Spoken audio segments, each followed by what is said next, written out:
qu'une vingtaine d'années, il nous a tous bien fait marrer, employé du crabe croustillant contre tempêtes, vents et marées, vivant au fond de l'océan dans un petit monde coloré grâce au grand Stephen Hillenburg, un génie qui va nous manquer. Voisin d'un calamar grincheux et d'une étoile dégénérée, il est lui-même un peu simplé, voire parfois complètement taré. Mais savez-vous vraiment tout ce qu'il faut savoir sur ce personnage adoré? Mesdames et messieurs, pour vous en assurer, voici 5 anecdotes étonnantes sur Bob l'éponge carrée.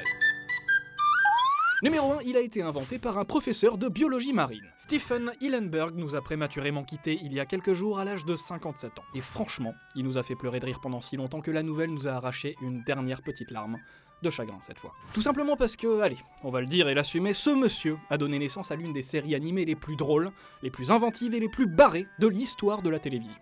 Et pourtant, vu sa formation et son début de carrière, c'était pas forcément gagné d'avant. On est au début des années 80 et Stephen Hillenburg, qui a passé une bonne partie de son enfance à admirer les explorations océaniques du commandant Cousteau, vient de décrocher son diplôme de biologie marine avec une option dessin pour continuer à cultiver ses talents d'artiste comme lui ont conseillé de le faire ses anciens professeurs. Avant d'entamer ses études, il aurait aussi passé quelques étés à travailler comme cuistot dans un fast-food spécialisé dans les fruits de mer. Bref, qu'il les dessine, qu'il les étudie au microscope ou qu'il les fasse cuire, Stephen Hillenburg est passionné par les poissons et par les créatures sous-marines. Son diplôme en poche, il décroche un job d'enseignant dans un parc national aquatique en Californie, et se rend compte petit à petit que la plupart des enfants auxquels il enseigne partagent sa fascination et sa curiosité pour les fonds marins. Le temps passe et son talent pour le dessin finit par le rattraper lorsqu'il se met à inventer de petits personnages aquatiques destinés à illustrer une bande dessinée pour rendre ses cours un peu plus ludiques auprès de ses élèves. Parmi eux, une éponge de mer prénommée Bob, ami de Rocky la crevette. C'est en 1989 que Stephen Hillenburg décide finalement de quitter l'institut marin dans lequel il travaille pour se consacrer à sa deuxième vocation,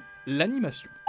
Numéro 2, Bob l'éponge a failli s'appeler SpongeBob. Après avoir reçu les enseignements de Jules Engel, qui a notamment formé des légendes de l'animation telles que John Lasseter, Henry Selick, Tim Burton ou encore Glen Keane, Stephen Hillenburg se fait remarquer grâce à 2 courts-métrages. Le premier raconte les aventures d'une jeune fille aux mains énormes qui tente de vendre des cookies, le second, introuvable à ce jour, a pourtant été projeté dans pas mal de festivals d'animation. Quoi qu'il en soit, Hillenburg finit par décrocher un premier job d'animation chez Nickelodeon, où il doit travailler sur la série Rocko's Modern Life, l'histoire d'un wallaby totalement déglingué. Mais petit à petit, il est poussé par ses collègues à proposer son propre projet et peut-être, pourquoi pas, à développer un peu la bande dessinée qu'il avait conçue pour ses élèves de biologie marine. Finalement, Hillenburg décide de reprendre toutes les créatures étranges sur lesquelles il avait donné des cours et de les transformer en personnages de dessins animés en habitants d'une petite ville sous-marine.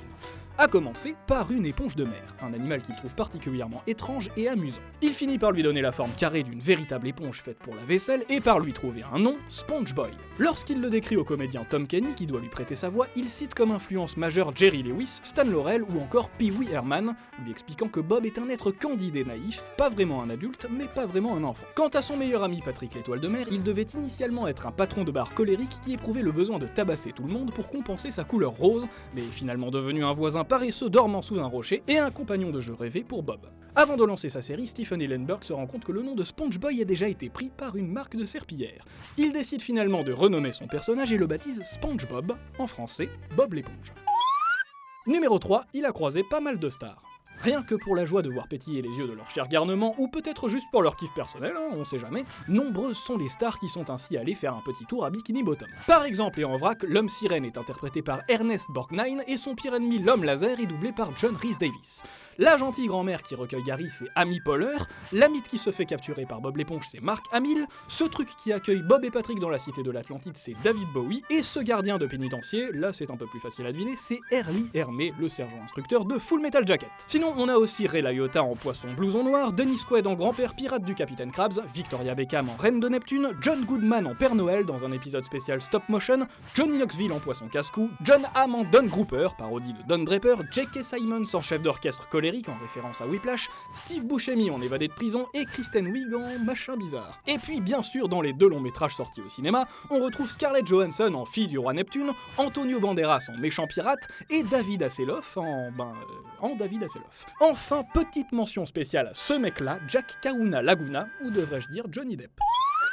Numéro 4, son créateur a fait le même job que lui. Comme on vous l'a rapidement expliqué en numéro 1, Stephen Hillenburg a passé plusieurs étés de son adolescence à faire cuire des homards et de la friture dans un restaurant spécialisé dans les produits de la mer et situé dans le Maine. On a un peu cherché et il semblerait que le restaurant en question soit celui-là, le Isleford Dock, situé sur la petite île de Little Cranberry Island et accessible uniquement par bateau. Ok, ce n'est pas sûr à 100%, mais bon, déjà, niveau design, on n'est pas vraiment loin du crabe croustillant, si ça se trouve, c'est même Hillenburg qui a inventé la recette secrète du pâté de crabe derrière faire ses fourneaux. Enfin bon, quoi qu'il en soit, tout porte à croire que ce petit job d'été lui a servi d'inspiration pour sa célèbre série animée. Bah oui, quitte à trouver un job pour son personnage principal, autant lui faire un truc qu'il connaissait bien, non? Cuistot dans un fast-food de la mer, du coup, c'était parfait. Quant au capitaine Krabs, le patron de Bob qui vendrait père et mère pour une pièce de monnaie, eh ben croyez-le ou non, mais il a été inspiré par l'ancien patron de Stephen Hillenburg. Oui, celui du restaurant de homard. Bon, après on se calme, hein, le gars n'était apparemment pas radin du tout. Mais son accent du Maine et son allure de pirate auraient donné à Hillenburg l'idée de notre ami capitaine. Numéro 5, on sait où se trouve Bikini Bottom. Ouais, enfin, plus ou moins. Disons qu'on sait où se trouve Bikini Atoll. L'atoll de Bikini, représenté dans la série par un petit îlot coiffé par 3 palmiers et au-dessous duquel est censée se trouver la ville sous-marine de Bob l'éponge. À croire que décidément, Stephen Hillenburg ne s'est inspiré que de vrais trucs pour créer sa série totalement barrée. Car oui, l'atoll de Bikini existe bel et bien dans la vraie vie. Il ne ressemble pas à ça, vous vous en doutez, mais il reste minuscule, 6 km² de superficie au total, et on peut le trouver au beau milieu de l'océan Pacifique, près des îles Marshall, exactement ici, au cas où certains d'entre vous seraient tentés d'aller y faire un peu de plongée sous-marine pour essayer de croiser Bob et Patrick. Bon, enfin ceci dit, on vous le déconseille fortement, tout simplement parce que de nombreux essais nucléaires américains ont été réalisés à cet endroit en 1946, obligeant les 167 habitants de l'atoll à partir vivre ailleurs, et créant un taux de radioactivité particulièrement important à cet endroit. Selon 2 ou 3 théoriciens du net, cela expliquerait d'ailleurs comment les animaux marins du coin ont pu évoluer pour devenir les créatures dégénérées que l'on croise dans Bob l'éponge. Voilà, on vous a tout dit. Ah non, pardon, on a juste oublié de vous préciser que selon son permis de conduire, Bob l'éponge était né le 14 juillet 1986 et avait aujourd'hui 32 ans, qu'à son arrivée à la télé, il avait été surnommé l'anti-Bart Simpson par le Times en raison de son innocence, qu'il était l'un des personnages préférés de Barack Obama à la télévision, qu'il avait donné son nom à une véritable espèce de champignon, le Spongiforma Square Pansy, et qu'en plus du Isleforth Dock, le design du crabe croustillant était inspiré par celui d'un piège à homard. Quoi qu'il en soit, grâce à monsieur Stephen Hillenburg, vous savez désormais que rien n'est impossible avec un peu de... De quoi déjà ? Imagination.